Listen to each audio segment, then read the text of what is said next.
Hi everyone, welcome to our webinar. This webinar will be brought to you by the ERC Academic Advising Office, and it will be presented by myself. My name is Julie, and by Pepper, who just spoke to you.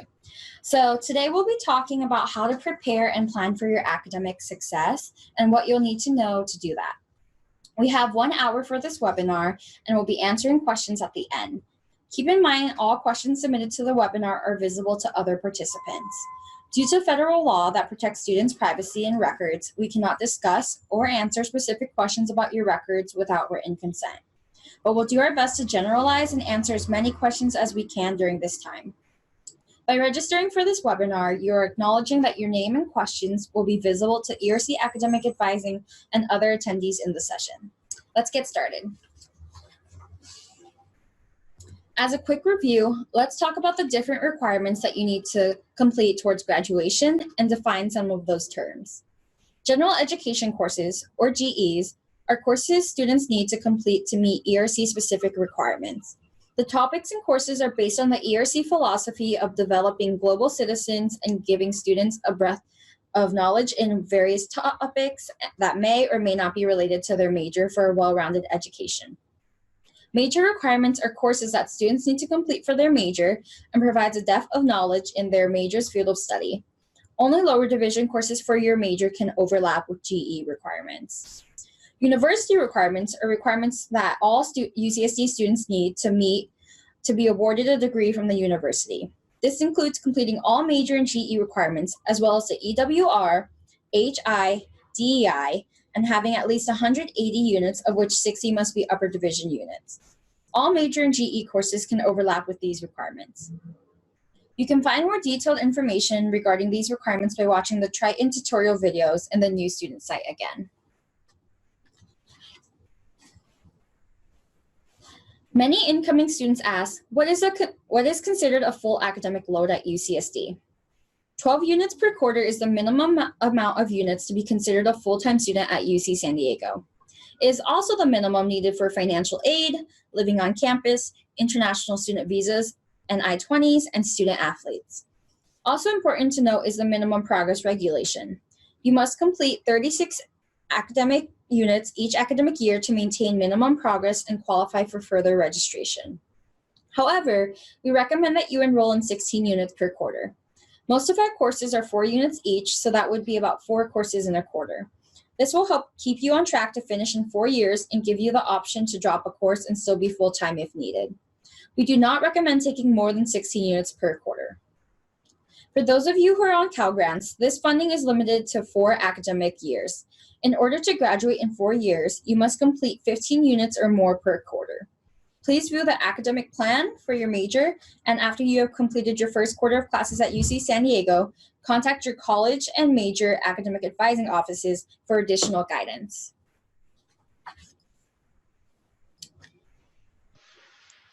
For some students, attending part-time may be a viable option depending on your circumstances.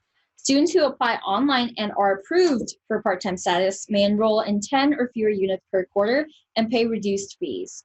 You can be approved part-time status for reasons of employment, with a verified verification of 20 or more hours per week of employment on a letterhead from your employer, family responsibilities with required documentation of immediate family responsibilities, medical with required verification from a doctor for serious or sustained illness or injury, or graduating senior status. But this would only be for your final year at UCSD, so you can discuss this last option with us at that time. Most of you are familiar with a semester system, which is about 15 weeks of instructions and finals. This is similar to the trimester system, which is about 13 weeks of instruction and finals. UC San Diego is on the quarter system, which, as you can see, is only 10 weeks of instruction and finals. The transition to the quarter system is often difficult due to how fast the pace is. This is something to keep in mind when planning your courses, and we do not recommend enrolling in more than 16 units for this reason. You can see in this illustration that the quarter system midterms occur week 4 to 6. But in reality, midterms can start as early as week 3 and continue as late as week 8. Though there may be few assignments or points given for participation and attendance, oftentimes grades for courses are based on midterms and finals. The grading structure for courses vary by instructor, so it's important to use professor and TA office hours often. Official grades are available approximately 1 week after finals. Because the quarter system goes by fast and life happens, we want to help you sooner than later. Come see us when you encounter challenges because we are here to help you. UC San Diego has 2 grading options, letter grade and pass, no pass. When you enroll in courses on WebReg, all grading options are defaulted to letter grade. A letter grade reflects your performance in the class and results in grade points that count towards your GPA. Students can earn up to an A or as low as an F grade for a course. UCSD does not differentiate between A's and A pluses. Keep in mind that most majors and graduate school requirements must be taken for a letter grade. For ERC general education requirements, all MMW courses and some of your regional specialization courses must be taken for a letter grade. We recommend that you take all your first quarter courses as letter grade so you can get an idea of what level of work is considered a passing grade. You can always consult with ERC Academic Advising in your major department during the quarter before week 4 if you have any questions about your grading options.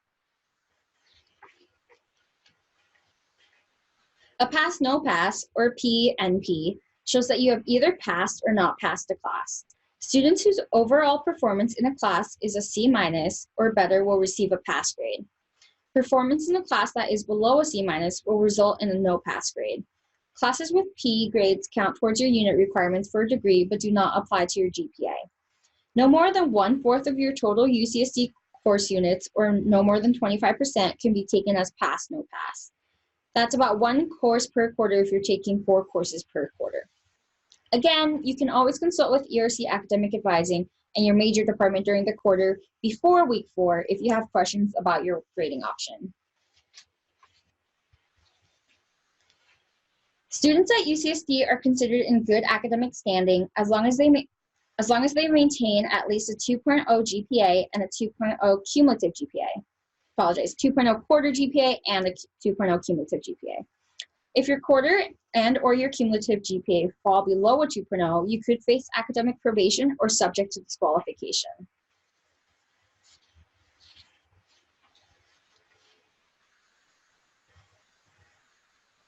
Now let's talk about course numbers. Course numbers 1 through 99 are lower division courses and are normally designed for freshmen and sophomores who have little or no background in a particular discipline. These courses provide a general foundation as well as the breadth, enrichment, and overall knowledge on a field of study. They also generally serve as prerequisites for upper division courses.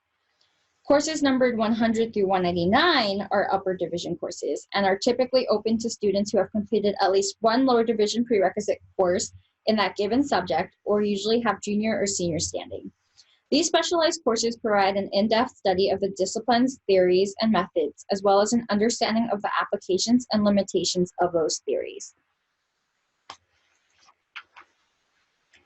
Some graduation requirements may overlap with each other, so you can take 1 course to fulfill 2 requirements.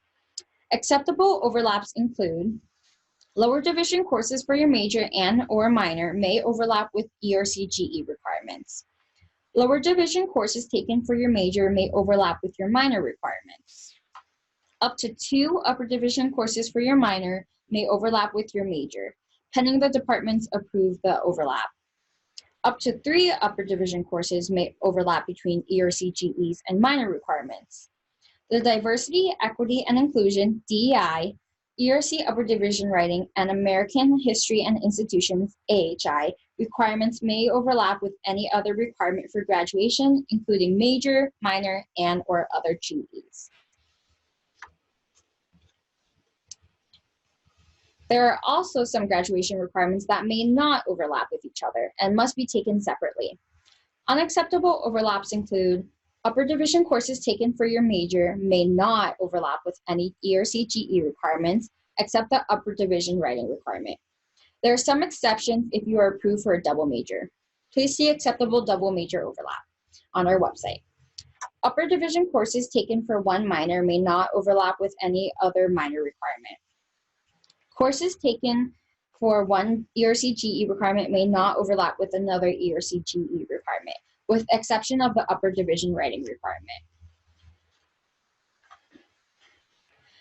You can find sample four-year plans for your major online.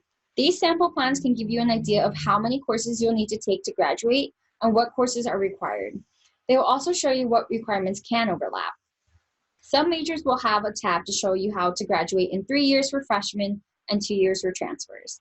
Remember, these are just sample plans. Be sure to check with your major department and ERC Academic Advising regarding your specific academic plan towards graduation.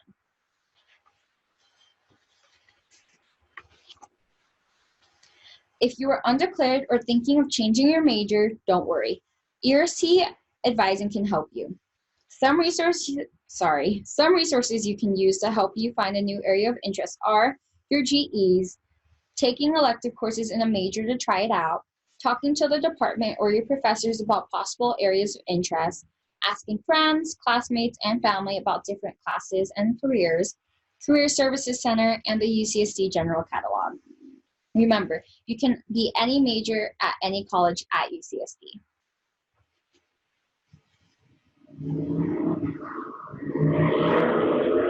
Speaking of electives, there are 2 types of electives at UCSD.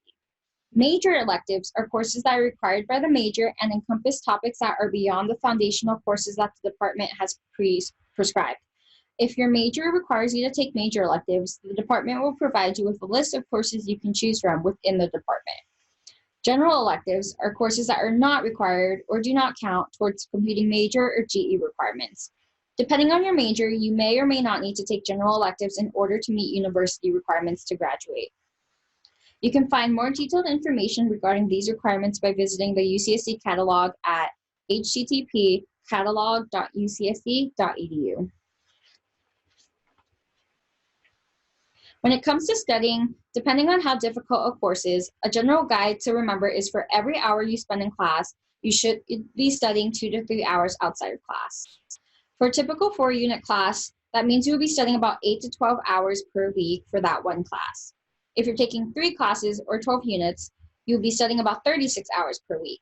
For 4 classes or 16 units, you'll be studying about 48 hours per week. School is much like a full-time job. Students who are successful academically at UC San Diego have a mastery of time management, are proactive and prepared for class, utilize professor and TA office hours, get involved on and off campus, and know deadlines and use resources available to them. During the academic year, you'll be able to utilize ERC Academic Advising and Major Academic Advising in 3 different ways. During walk-in advising hours, you can meet with an academic counselor for 10 to 15 minutes to get quick answers. Appointments are usually 30-minute sessions that are scheduled in advance. Appointments are designed for longer questions that cannot be answered during a walk-in session. Refer to the ERC Academic Advising website and your major department website for specific hours and availabilities. Online advising. That's also another way and is available 24/7. You can submit a brief general question and an academic advisor will respond within 24 to 72 hours.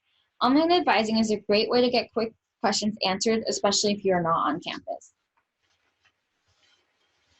To best support you in your academic journey, we strongly encourage you to check and read your UCSD email frequently, as this is the official means of communication at the university. We encourage you to meet with ERC Academic Advising and your major advisors. Establish a working relationship with us. We're here to help you. We expect you to be an active participant in your education and to be knowledgeable of university policies and deadlines and to ask for clarification when questions arise. We also ask that you honor any appointments that you make with us and come prepared with any questions that you may have. Please review the important dates and deadlines calendar in the new student site at newstudent.ucsd.edu and keep checking your UCSD email for those updates from ERC Advising. There's also online advising available on that site.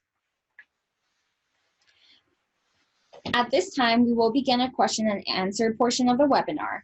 If you have any questions, feel free to submit them through the webinar system and the counselors, us, will answer them live. As a reminder, due to federal law that protects students' privacies and records, we can't discuss or answer specific questions about your records without written consent. But we'll do our best to generalize and answer as many questions as we can during this time. By registering for this webinar, you are acknowledging that your name and questions will be visible to ERC Academic Advising and other attendees in the session. All right. Thanks, Julie, for doing that presentation for us. So right now, we're going to just be answering your questions until the end of the hour. So in your Zoom webinar toolbox on your screen, there's going to be a little box that says Q&A. So if you click on that, you can type in a question to us, and then we will answer them live on the air. And if somebody types in a question and you like their question, you can thumb it up, and then that will kind of float to the top, and we will start to answer questions in that way too, so that we can get the questions that most people want answered first, and then we just kind of go down the line from there. So be sure to use the thumb up option, and then type in your questions so that we can answer them for you. All right, so let's get this party started. All right, see if oh, here we go. See if we can get Julie on the screen. There's Julie. Hi. Hey. All right, and let's see if we can get me up here. All right. Hello, everyone. So I'm Pepper, and this is Julie, and so I'm going to be feeding Julie questions, and then we're going to answer them to the best of our abilities. Okay. So, and this is our last webinar, so hopefully we can get as many questions as we can answered during this session. All right. So the question that floated to the top with our thumbs up is, are courses taken for credit at community colleges factored into your GPA? So no, your grades at community college are not factored into your GPA at UCSD, because at UCSD, we only calculate your UC GPA. It's only if you take classes at UCSD or another UC where you'll see the actual GPA on your accounts, your My Triton link under your academic history. However, you're more than welcome to calculate your own GPA. You can always ask us and we can give you a breakdown of how to do that, and we can help you out with that. But at our disposal, it's only the UC GPA. If you, for any reason, for grad school and such, you'll have to calculate it, and you can definitely factor in your community college GPA at that point. All right. So next question is, when do students get their recommended courses from their ERC advisor? And keep in mind, there's two types of students in here. There's freshmen and there's transfers. So just feeding that to you so you know what we're answering. So freshmen and transfers will get their course recommendations at the same time. It is on their new student site, the list of dates we have. They will be revealed next Friday, which is August 16th. So yeah, and you'll just log back on into the new student site, and it's going to be available to you. If you go to the sidebar, you'll see it's blocked out right now, where it says online advising. It will come up once it is available, and you'll just see it on the site. Yeah. So right now, the site that I'm showing you right now, this is what the transfers see. So you have like a kind of a list of dates and deadlines that's on your site for the important academic dates and deadlines checklist. If you go into the freshman site, this is our test students. This is kind of the environment that we use to show you what's going on. It's under next steps and resources. You also have a list of dates and deadlines, and the date's the same, so August 16th. And for you, it'll be under the enrollment tab. So basically the last tab is where you're going to find your course recommendations. All right, next question. This person started their question with greetings. So hello, greetings. Let's see. How do students register for classes? Okay, so we use a system called WebReg. Basically stands for web registration. So you would log into your My Triton link, and once you do log in, it's going to be under the tools, and you would click WebReg. On that system, I believe it's open now for you to start planning. Yes, yeah. So you can plan your schedule. Essentially what that does is it just takes all the classes that you're interested in and adds it onto a calendar. And then once your enrollment does start, it's so simple. You go there and you just click enroll, and then it'll add you into the class. Or waitlist, depending on if the class is full or not. But you just want to be aware that a lot of students will plan it, but then not actually enroll in it, and then they'll never get into the class. So just make sure you check back and that you're officially enrolled. And as we do recommend, always send transactions receipts to yourself, because you can put a receipt for every transaction you do. That way, if something does come up, at least you'll have something to back up your situation. And then through the UCSD emails that we've been sending you all summer, we sent out a link to the WebReg tutorial, which is a little video, and I can show you where to find it right now. If you go to Triton Link on the page, Triton Link Tools Help, if you click on that, that's another place you can find the WebReg tutorial, but we also sent it to you to your UCSD email address through I think the last 3 emails that we've sent to you all, it has that link in there. So go ahead and review that. It tells you exactly like how to use the site and what you need to do in order to like enroll in classes, drop classes, all this stuff. So it gives you like a step-by-step on how to use the system. So definitely check that out before you actually enroll in classes. Okay, so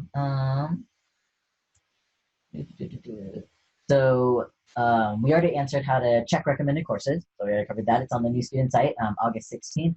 But what is the first year experience or transfer first year experience, or FYE or TYE?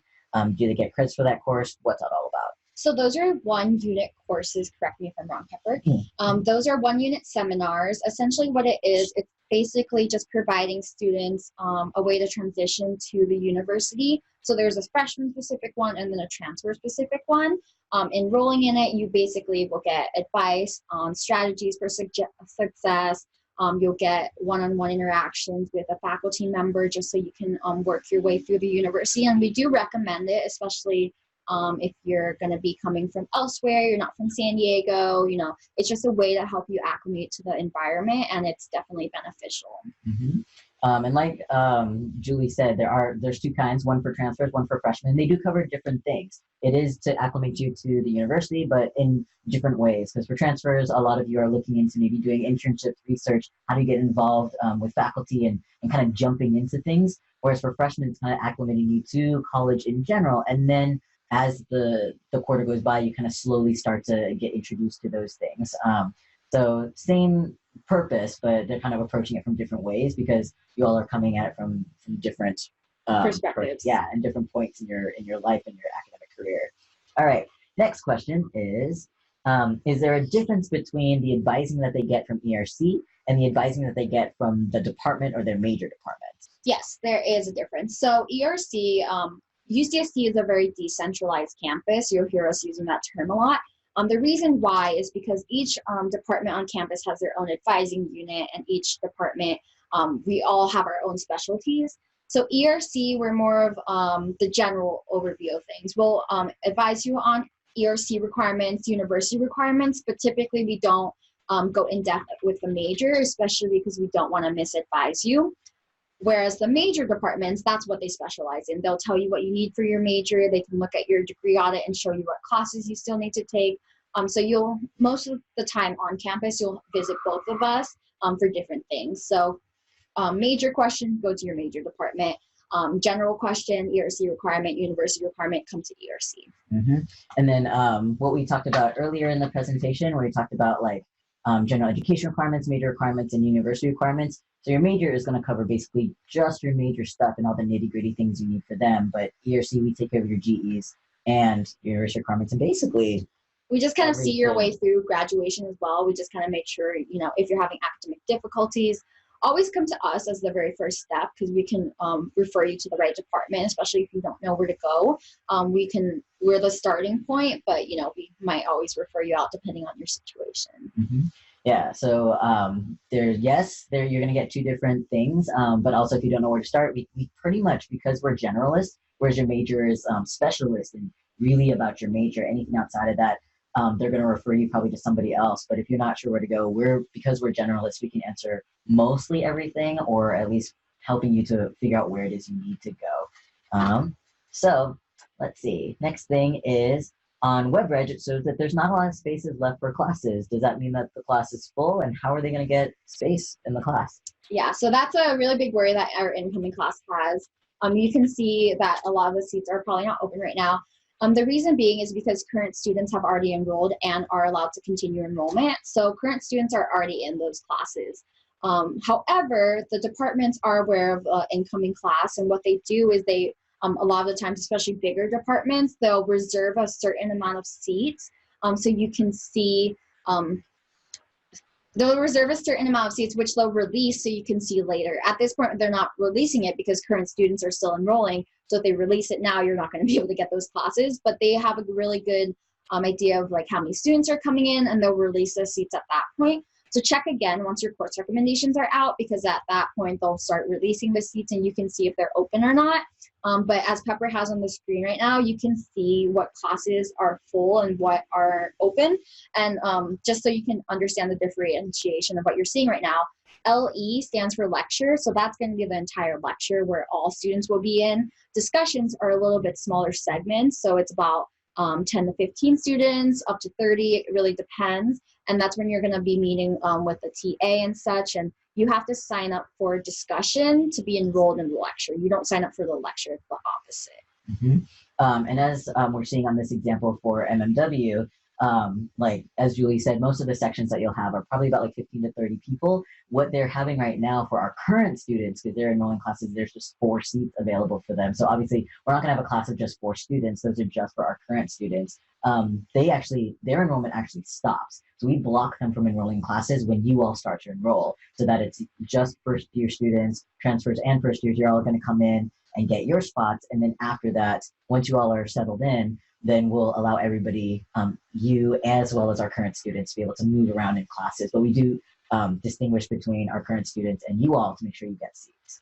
All right, so let's see. If they message us through the online advising system with an idea of classes that they're hoping to take, is there somebody that'll give them a thumbs up on their plans if they take a look at what we recommend and then what they want to do? Will we kind of confirm that that's okay? So one of the things that we do at ERC is what we do is we check your schedules. So we go through every single individual student and we check your schedules, and we look at your major, we look at what you're coming in with, and we kind of just see if it's a good workload and whether they're the right classes. And if not, we'll send you a message and say, hey, you shouldn't be enrolled in this class, enroll in this class, and so forth. So we will go through every single individual student. So you don't have to message us quite yet because we do that on our own, but we wait till all students enroll, and we'll do it right before classes start. So you have that information and you can make changes. Mm-hmm. Yeah, and if you're like thinking like, oh, you know, I want to take 4 classes and maybe one of them I might have one option or the other, you can message us about those and like checking if that's okay. But if you are just messaging and be like, I enrolled in classes and is that okay? We're going to be checking your stuff anyways. Mm-hmm. So that's okay. What I'm showing you on the new student site right now, when it opens up, is what your course recommendations will kind of look like. This is on our freshman site right now. There's a lot of gobbledygook because, again, this is our test student. This student, we gave them like 6 classes. You're not going to get that many. This was just us playing around and testing to see what it would look like. But it'll kind of look like this. You get a couple courses, you get some notes, a lot of notes on the bottom of other stuff that's really specific to you. And actually, Julie, if you want to explain, how do they get these course recommendations, or what did we base it on? So we also do these individually. We go through every single student. For transfer students, we look at your time commitment questionnaire. We look at what your major is, whether you came in with a transfer agreement or not. We base it all on that. For freshman students, we base it on your APs, your IBs, all your test scores, your placement exams. And we look through all of that and your major requirements so we can make sure you're off to a good start. So we do individualize these. These are meant for you specifically. And if you feel like something's off or something's not right, you know, check in with us. We do see a lot of students. We look at many. So if there are mistakes, don't be worried. We can definitely help you fix them. And even if, you know, sometimes also we do these before everything is official. Because right now admissions is trying to run through everything, make sure everything's good. Some changes might come up. So just let us know if those things happen and we can edit it accordingly. Mm-hmm. So a student's asking about declaring a double major. If they wanted to do that, how do they do that? And there's actually a second question attached that's a little bit different, but we'll just answer that first one first. So how does a student do a double major? So students who want to pursue a double major, you would essentially need to petition it, and you would be petitioning to be able to pursue a double major in the time allotted, which is basically you have to graduate within 12 quarters. So if you're able to do that, or for transfers within 6 quarters, yes. You have to be able to graduate within that same time and finish both majors, as well as your university and GE requirements within that time frame. So you can begin submitting these petitions once you've completed 50% of the lower division requirements for each respective major. So you can't just up and say you want to do it and then give us the petition. You actually have to show that you have done some coursework in it. It's something you actually want to pursue, and the majors have to sign off on it. We have to sign off on it. And you want to be aware too, especially if you're trying to double major in a capped major, for instance, you would have to look at that information and see if the capped major will even accept it. So there's a lot of things that go into it. You can definitely meet with us first if you're interested in pursuing it, and we can do like long-term plan for you. Freshmen, we can do long-term plans in the winter quarter. Transfers, we can start doing long-term plans in the fall quarter. Mm-hmm. And on that note, actually, could you actually talk about why we do long-term planning for transfers in fall, and then why we wait till winter for freshmen? Right. So transfers, we do long-term planning in the fall because we understand your timeline's a little shorter. You already have met a lot of your lower division requirements, if not all of them. You're only worried about upper division and finishing your major and completing it within a shorter time frame. So that we have the ability to do that long-term plan where we plan everything out quarter by quarter. Freshmen, we don't necessarily do that because one, you don't have as much college experience. You are still adjusting to the new quarter system as well as the university. And a lot of students will say, oh, I want to be this major when I come in. And then by the end of fall quarter, they're completely off of it. They want to do something else. So we kind of want you to get a feel of everything first before we plan out that long-term stuff. So yeah, that's the real reason, or the biggest reason why we do the differentiation. Mm-hmm. And then showing really quickly, when Julie mentioned the capped majors, these are majors that are limiting how many major students that they have. So this is a list of our capped majors. Again, check with them to see if they'll even take your application to get into their major, number one. And if you want a double major, that's kind of a second level kind of thing. So definitely talk to these departments if you're interested in that. You can start that during fall. Mm-hmm. If you'd like. And then also for a little caveat, so a freshman, you can apply to any of the CAP majors, that's fine. But for transfers, biology and econ and bioengineering, these are the three departments that are not accepting transfer students. So if you didn't get admitted to UCSD as a transfer student in these majors in particular, then you cannot apply into these CAP majors. But everything else is open. And for freshmen, that is not a limit for you all. Freshmen, you're allowed to enroll in all of these. Or really, try to. Yeah, or try to. I mean, in terms of applying, yes. But for transfers, you won't be able to do these ones because there's so much in each of those departments. You would not be able to graduate in a timely manner, and it's just not. It's not in your best interest in terms of money, in terms of time, and ability and stuff. So that it just isn't possible. So that's why those are limited for transfers, unfortunately. So next question is next question on that same student, because it was a different question, but in one thing is, how long do I wait to talk to my major advisor? You can talk to them as soon as course recommendations are out, because they transfers. If you're a transfer, we strongly recommend you do it immediately because they're gonna be the ones helping you pick your classes, because most likely you'll have more major classes than anything. Freshmen, same thing. You can still talk to them. For freshmen, it's a little bit not as, I guess, time. Mm-hmm. I'm trying to figure out the wording. It's not as time sensitive. Yes, yeah, because a lot of you will have GEs to complete, and you might start your major at a later point, especially if you have like a major with less lower division requirements and you can't yet do upper division. So you can start talking to them as soon as you have your course recommendations out. It just really depends on what you need from them. Mm-hmm. All right. We have a good question. It is related, even though it's going to sound like it's not related, but when and how do I pay for tuition for fall quarter? So tuition does not get billed until a few weeks prior to fall quarter, the beginning of fall quarter. So right now at this point, you're not going to get billed for it yet.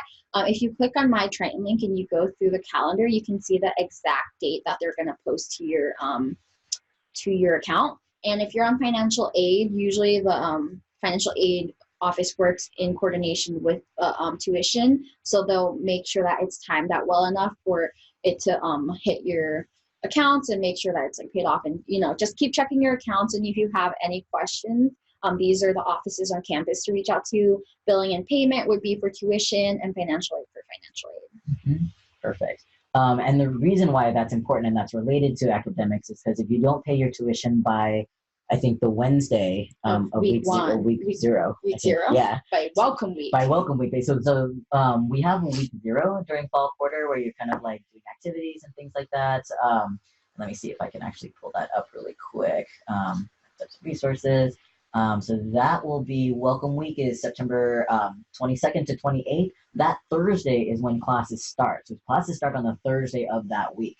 But Monday, Tuesday, Wednesday, you can kind of like check out different campus activities. There's a lot of student orgs that it's going to be around that you can check them out as well before classes start. If you don't pay tuition by the Wednesday before, you actually get dropped from your classes, which is not okay because then you don't have seats in classes and you're not enrolled in anything for fall. So that's why it's really important to check that, especially like what the actual deadline dates are. If you are getting Cal Grants or financial aid, making sure that you check with them that everything's going to be, running smoothly in terms of it hitting your records on time. But yes, definitely that's really important. Yeah, and you shouldn't just like rely on them doing it for you. You should always be self-aware and check it because sometimes things happen. There's so many students at this campus and it's hard to catch up sometimes. So always just check in and make sure that you're on the same page. Mm-hmm. Let's see.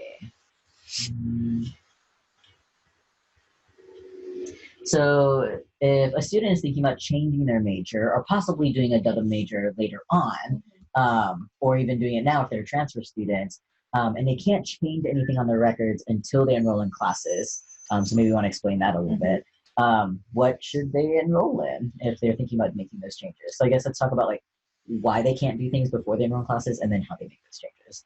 Okay. So you can't do anything on your systems until you enroll in classes because technically you're not a student until you enroll in classes. You're not a continuing active student until you're enrolled in classes for that respective quarter. So that's why all the accounts right now are like stuff such as changing your major is not available to you because you haven't enrolled in classes yet. However, we did ask you on both the transfer and freshman new student sites to say a proposed major if you had one. And the proposed major is essentially one that you're thinking about changing it to and what you might want to do. And we base course recommendations on that information. So even if your proposed major is a capped major, for instance, we do give you course recommendations based on that, but we make it well known that you're not in this major. You still need to talk to the departments and make everything clear with them, figure out all that fun stuff. But we will give you course recommendations based on your proposed major. And then, sorry, did I miss a part? No, I think that's pretty much good. And then also going along with that, if you're going to get your course recommendations, well, they're going to get released to you before you actually enroll in classes. You're going to get about a week to kind of message us through the system also to say like, hey, I saw my course recs and I'm actually thinking about doing something else. And that's okay. Just message us at that time so that we can, adjust before you even enroll in classes what that could potentially look like. Let me get this posted up really quick. So yeah, if you're thinking about changing anything, just let us know through the new student site. Just send us a message. For some of you who are transfers or are thinking that you're wanting to change like right now, or you're thinking about maybe double majoring that you can use the online advising system as well to talk to us, talk to your departments about how to do that. For freshmen, we'll help you with that as well. So just message us if you're thinking, I'm thinking about doing a double major. Definitely utilize the catalog also about looking at the different major departments and see what they offer and if it's something you're interested in, if the classes are something that you want to do, because you could start this process and be like, nope, not interested at all. But maybe just looking at that before taking classes can also give you a little bit better idea before you even like enroll in classes as well. Any other things? No. Okay, cool. Let's see. So when a student gets their appointment enrollment time, is it just they enroll in that one day at that actual time, or is it like a span? Is it a start time, end time? What does that number mean? Yeah, so your enrollment comes in intervals. So it's not, if let's say, as an example, your enrollment was September 28th at 9 a.m. That doesn't mean that you have to enroll right at 9 a.m. It just means it opens at 9 a.m. If you open your appointment times, it actually tells you when it starts and when it ends. And that's something that you really want to be sure of, because I believe it's about a 48-hour interval, and they close 48 hours after it opens. So if you don't enroll in that period, you're going to miss out, and then you have to wait till after everyone's done enrolling to enroll. And at which point, classes might be filled. You'll have to work things out. So no, you don't have to enroll right at that time, but you just have to make sure you enroll between when it starts and when it ends. Mm-hmm. And then also on that note, if you decide not to enroll like right at your date and time, like Julie said, like it's okay, you don't have to do it at that actual time. But if you're thinking about it, everybody else is getting their enrollment times released around that same time too. I think it starts on like the 8 a.m. of like the first day and just kind of goes in increments after that. So the longer you wait, more students are actually enrolling in classes as well. So they might take up those spots that you might want to do as you're thinking about it, or if you're waiting. So it's better, and that's why we give you that week between when you see your course recommendations and when you actually enroll in classes to kind of get as many questions as you need out, and we can help you with like readjusting things or recalibrating things to what it is you want to do before you actually like hit the system and need to enroll in classes. So utilize us, utilize all your resources that we're giving you throughout the summer and today, so that you can make those decisions pretty quickly, so that you can enroll right when you need to. All right. Next question is, if this is a transfer student sent this in, but it actually is pertinent to any students, is that can they take prerequisite classes at the same time as classes in the same quarter that need those prerequisites? The answer is no. Yeah, you can't. Yeah, so it's a prerequisite because you have to complete it before you're allowed to enroll in that class. So there's a prerequisite and a co-requisite. A co-requisite would be the one where you can take both of them at the same time, or it's recommended that you take it at the same time. Prerequisites, the system's going to bar you from taking the class unless you have it on file that you've completed it. And the reason being is just because you need the material from the previous class in order to be ready for this upcoming class.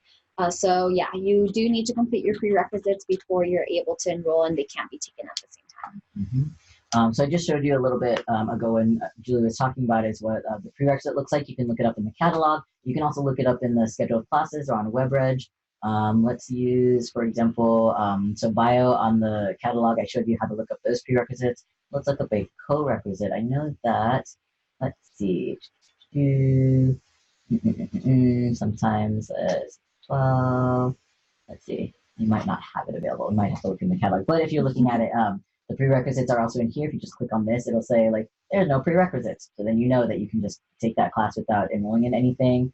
For example, this prerequisite, it'll say that you need CSE 8A to get into the CSE 8B class. And this is true for lower division or upper division. It doesn't matter. If it says prerequisite, you have to take it before taking the class. And let's look this up really quickly. So courses, and I know there's one in particular that's always used, so that's why I'm trying to find it because it's a good example. So CSE 12, for example, CSE 12 has a prerequisite of CSE 8B or CSE 11, so you can't take this class before you take this. But at the same time, CSE 15L has a concurrent enrollment with CSE 12, so you have to take these at the same time. It's kind of considered one package deal. But you can't get into CSE 12 without taking this, if that kind of makes sense. All right. Next question. So how are credits like test scores, AP credits accounted for when students enroll in classes? And also let's kind of expand it to any transfer courses that students take. How do we use that in consideration of what classes they need for fall? Right, so your AP scores, if you receive the qualifying score, basically a 3, a 4, or a 5 on one of the AP scores, you would have gotten some units for it, but there's a chance you may have also gotten course exemptions or course, or you've met once a requirement for us. So example, let's do biology, AP biology. If you got a 3 in AP biology, you have credit for build 10. And then you may take build 1, 2, and 3. If you got a 4 or 5 in biology, you got credit for build 1, 2, and 3. And it tells you the units right there of how many units you're getting on our chart as well. So we always refer students to this one because it has the university exemptions and it also has ERC exemptions. So it's specifically for ERC students, and it's really helpful so you can see exactly how many units you're getting in. And so when we're doing course recommendations, we take all of this into account. So let's say the plan that was for the generic plan is that students start in build 1 as an example. If you've already gotten credit for that, we take that into account and we'll tell you to take the next part of whatever class you need. So we do take it into account.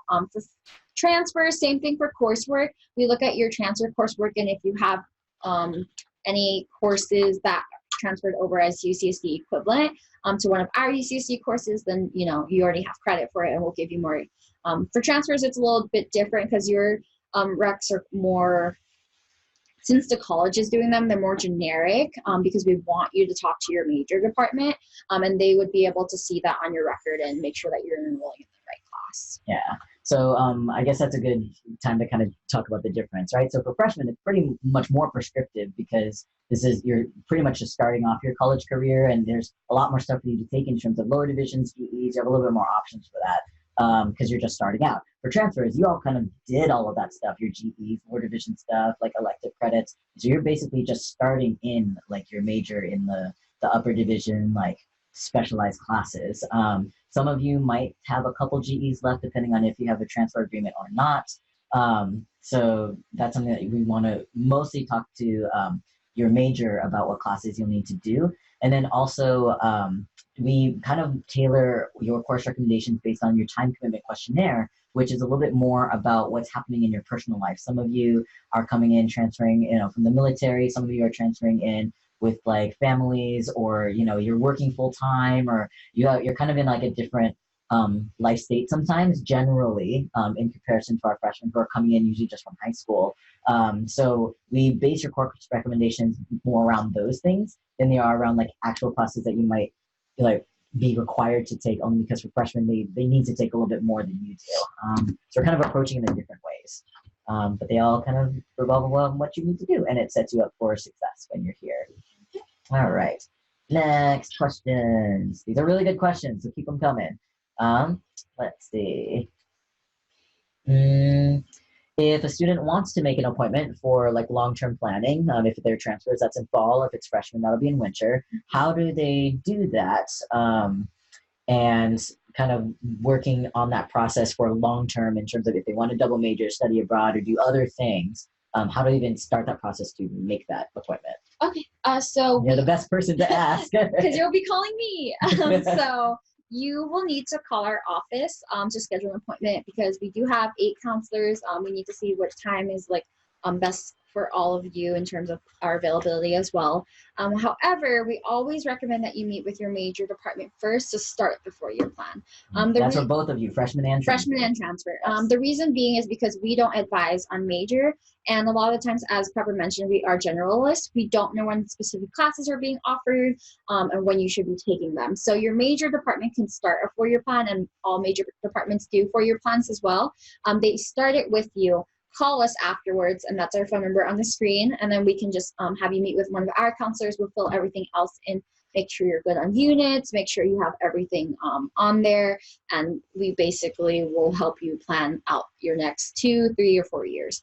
So call our phone number for transfer again in the fall, beginning week 2, freshmen in the winter quarter.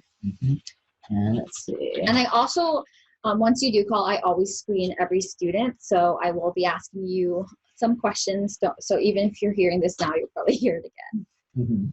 Yeah, and then also in this little like spyglass right here, this is kind of our search box for our page. Did you actually look up quarter by quarter planning? If you look up that, the first thing that comes up is our quarter by quarter planning sheet. And you can actually take this to your major, and they'll help you fill it out in terms of, what quarter you should be doing X, Y, and Z. Bring this to our office when you make the appointment with Julie, because again, Julie's gonna be answering the phone. So be nice to her if she's trying to help you. Then you can bring this to us, and we'll fill in the rest of it, whether you're planning on doing study abroad or an internship in the summer, you don't want to take classes in the summer, or if you do want to take classes in the summer, how that all kind of maps out. And it's a nice, easy little sheet for you to use to bring to your major as well as to us, and it's all in one spot. So that's another tool that you can use as well. What happens if students are going to be out of town when their enrollment time comes and they're not going to have internet? Unfortunately, that just means you have to wait until you're back and you have internet access. If you're not able to enroll in the 48-hour period, they won't reassign you a number or a time. You just have to wait until it opens again for all students. So I would recommend, if you can, as best as you can, try to get access to the system, or just try to get access to the system. What were you going to say? I was going to say, have someone else do it, but don't have someone else do it. That's actually really bad. Yeah. Well, here's the thing, like the actual official, like, so we're here to help you, okay? Yes. So we're not trying to hinder you, so we're trying to help you here. The official thing by the university is that you should not share your information with anybody because of like FERPA, which is a federal law. That's why we can't answer things really specifically in the webinars, because we would get in a lot of trouble and there's privacy rights and all that stuff. So officially, you should not share your information with anybody because then they could screw something up on your records and we can't do it incorrectly. Or do it incorrectly, yes. However, there is a policy with the registrar's office that they say like you can choose to have a proxy person do stuff for you, but that's kind of on you, and we are not sanctioning that. And that's like an official thing. Full disclosure. So like we are not saying that you should have somebody else do it for you because that could cause problems. However, it is possible for you to choose a proxy, and it's up to you. We do not tell ultimately you, right? your decision. Yeah. So that's the official But just know your time frame is your time frame. So if you can't enroll in then, you'll still have an opportunity to enroll. It just will be after everybody. Yeah. So that's kind of your two choices. So if you have a really trusted friend, again, not sanctioning it, but if you have a really trusted friend, maybe I don't know, you can maybe try to do that. And then maybe go over it with them before your enrollment time. And check, and always check if you choose. If you choose this option, check everything, okay? Make sure everything is going well and what you need it to do. And also, everything is Pacific Standard Time. So some of you, some of our international students, I know that you're here because you register and we can check all your stuff. So yay, hello from across the pond. Everything is Pacific Standard Time. Some of you who are out of state, again, Pacific Standard Time. So if it says like, 8 a.m. on a Monday, make sure to calibrate it wherever Monday in California. Yeah, it's in California. So again, if you are planning on traveling abroad and you're going to be enrolling somewhere else, make sure you take that into account. All right. So good question. Moving on. Way to keep us on our toes. So let's see.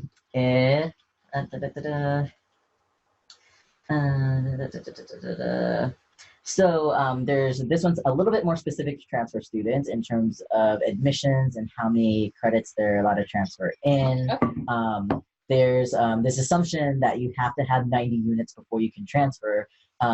If a transfer student comes in with less than 90 units, are they going to get their admission revoked or no? What happens? No. Correct. The answer is no. As long as you have been admitted and you have followed the regulations, I know it says 90, but it's okay. Yeah. As long as you have, like, let's say you came in with IGETC, but you finished IGETC in less than 90 units, we'll still take it. You just want to be aware of the cap. The cap is really the most important part. You can only transfer in 105 lower division units. And all community college classes are lower division. So the most you're going to get is 105 units. And that's for all UCSD students. It's just to make sure that you are taking classes here and you still have room to take more classes. So, but 105 is the maximum. However, if let's say you're transferring more units, they'll still post to your records. They'll just post the access one without units. Mm-hmm. Yeah, so you won't get kicked out. The only reason that you might have gotten kicked out or gotten your admission rescinded is if you didn't follow everything you needed to do. Like you said that you went to a certain school or you got certain scores and you'd never submitted them. Actually, right now, starting August 1st, and we're getting those lists, and I've been messaging the transfers, and our other advisor, Yvonne, has been messaging the freshmen that your admission might have gotten canceled because you did not meet provisions, meaning you didn't submit the scores you said you had, you didn't submit transcripts that you said you had. Admissions will cancel your admission until you provide the information that is missing. So if you got that email from us, please contact admissions, make sure you get that sorted out so that you can, get officially back and readmitted to actually enroll in classes and stuff, because that's actually happening right now. Yeah. So if you never got that email from us, you should be good. But if you did get that email, please contact admissions, make sure that's all settled. All right. So if a student is interested in studying abroad, and actually we can expand this to freshmen or transfers, if they're interested in studying abroad, should they factor that in right now into their schedule? Not for fall. Yeah. Actually not for fall or winter or spring. Yeah. So the reason why is because if you're going abroad, typically the process to apply is about a year. So a lot of students will apply a year in advance, depending on like so we have study abroad programs where you're away for one of our quarters, and we have study abroad programs where it's only a 5-week summer session. So those are global seminars, the summer ones. So if you're trying to do one away that's about a semester or so long through one of our programs on the screen, then typically the process in applying is about a year or a couple quarters in advance. So you don't have to worry about it right now because you're not going to be eligible quite yet. But you can always talk to the study abroad office, and they would be able to give you more information on the application process, what to do, because there is a lot of things that go into it. Mm-hmm. Yeah. So maybe like mid-fall, like the earliest you can go study abroad is like summer. Summer, right? Like yeah. that's the earliest anybody can go study abroad if you're Incoming. Yeah. So maybe like mid-fall if you want to kind of start thinking about it. Maybe winter, start applying or looking. Right, but your fall quarter classes aren't going to affect that. You don't have to worry about like, oh, I should schedule study abroad now. You can do it once you come in the fall. Yeah, so you'd already be in your classes for fall at that point. So how quickly do classes get filled up, and how easy is it to change after your initial enrollment time to other classes? So that's a very circumstantial question because it really just depends on the class. So as an example, Chem's going to fill up very fast. Chem and math are two of the biggest departments on campus, and they're going to fill up very fast because a lot of students will need them. So if they do fill up, we will give you you can contact us and we can help you figure out a backup plan, what to do moving forward. In terms of dropping the class and adding another one, you have until Friday of week 2 of the quarter to add classes. So you can still change around your schedule up until that point.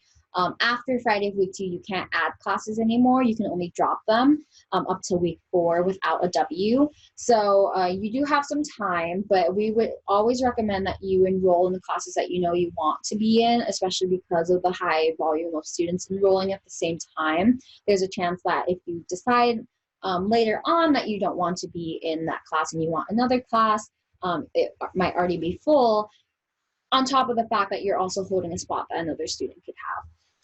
So just make sure that you're planning your schedule out. Don't just enroll in it just to take the spot. Make sure it's a class you need and a class you want to be in, just because it will be difficult after that point. Yeah. So, and Friday of week 2 is October 11th. So you'll have plenty of time once the quarter starts as well to kind of adjust. And some students do that. They'll take the class that they think they want, and they're like, no, just kidding, and they'll drop it. So then things are going to start to be in flux when school starts as well. Yeah. So that's another opportunity is when classes actually start. You might be able to move your schedule around a little bit, but not like drastically, like dropping everything. It won't be as easy to enroll in it. You would have to basically see if any students are dropping the class and monitor it closely. Yeah. So students are not able to register for their fall classes until their enrollment time? Yes. Yeah, correct. That's it. Yeah, that's it. And actually, can you explain a little bit, how did they get their enrollment time? Enrollment for the very first quarter is random. So you get it it's just a random system. They just assign it randomly, so it's fair for all students who are incoming. So students don't get like more than, even if you have priority for whatever reason, that's not going to kick in until after the fall. So just know that every single student enrolling incoming is randomized. By the registrar's office. By the registrars, not by us. Yeah, we don't control that. So if you call us and you're trying to change your enrollment time, like we can't do it, and also the registrar will not do it. What you get is what you get, unfortunately. So again, some of you who might be going different places, plan accordingly, however you want. Let's see. Will students be able to enroll in their full set of classes when your enrollment time begins? Yes. So for this time, you can. For your incoming fall class, you can enroll in all your classes in one go. So 4 classes or 3, depending on what your situation is. But do you want to explain what happens after? Yes. So that's just for your very first quarter. Any subsequent quarter, what we go by the university, so every single university every single student at the university will be doing what we call the first past, no pass Oh my God, I'm so sorry. It's really late in the afternoon. It's a first pass, It's been second. a long day. It's a two-pass enrollment system. Essentially, you would have a first pass, which is the 48-hour interval for you to enroll. And then you would have a second pass, which is you basically have two separate appointment times. In the first pass, you can enroll up to 11.5 units, which is around, like, typically students enroll in 2 classes the first time. And then the second pass, students can enroll up to 19.5, which is about 2 or 3 more classes. The reason why it's broken up between the two is to make it fair, because we have almost 30,000 undergrads on campus. It wouldn't be fair for one student to enroll in all their classes at one time. We gave students a choice to enroll in 2, have every single student go through the first pass enrollment. Once that's closed, we start second pass enrollment and start this system over again. So you don't have to worry about this quite yet, but just be aware of this when you do enroll in the winter quarter, and don't be surprised when you do enroll that you're not going to be able to enroll in every single class that you want the first time. Okay. All right. So unfortunately, it is 4:02. We went a little bit over time for our hour, but thank you so much for all your questions. And I'm actually going to have Julie take us out. Sorry. Yeah. So, again, thank you for watching. That was all the time we had. We apologize if we didn't get to all of your questions, but you can definitely reach us on the new student site and such. We will be sending out a recorded version of our webinars later on to your UCSD email addresses with some other important academic information. And be sure to check your UCSD email address frequently, as we previously mentioned. Also, be sure to enroll in courses during your appointment time, and use the online advising system in the new student site so that we can help you with your fall schedule. Hopefully, we'll see you all again, and we look forward to working with you all soon. Thank you. Yeah, thanks for being here. And again, this is our last webinar, so we will be sending out the videos for this hopefully either by tomorrow or early next week. But yeah, you will be hearing from us pretty soon, either through email or through the new student site, because that's coming up. All right, thanks for being here. Bye.